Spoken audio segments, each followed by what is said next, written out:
You ask Tiger to calculate. This deals with finding the midpoint between 2 points. The midpoint between the 2 points is 27, 21.5.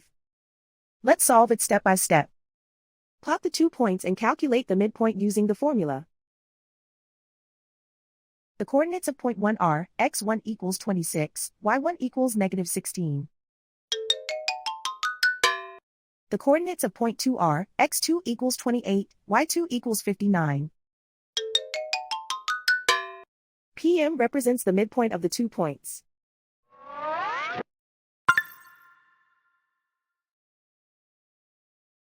Use the x values in the midpoint formula to find the midpoints x. x1 equals 26. x2 equals 28.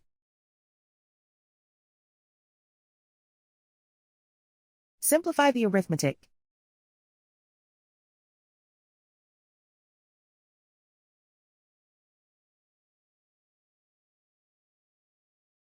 Use the y values in the midpoint formula to find the midpoints y. y1 equals negative 16. y2 equals 59.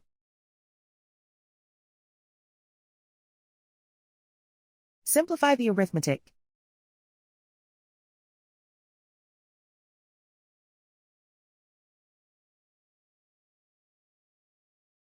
And so, the midpoint is 27, 21.5.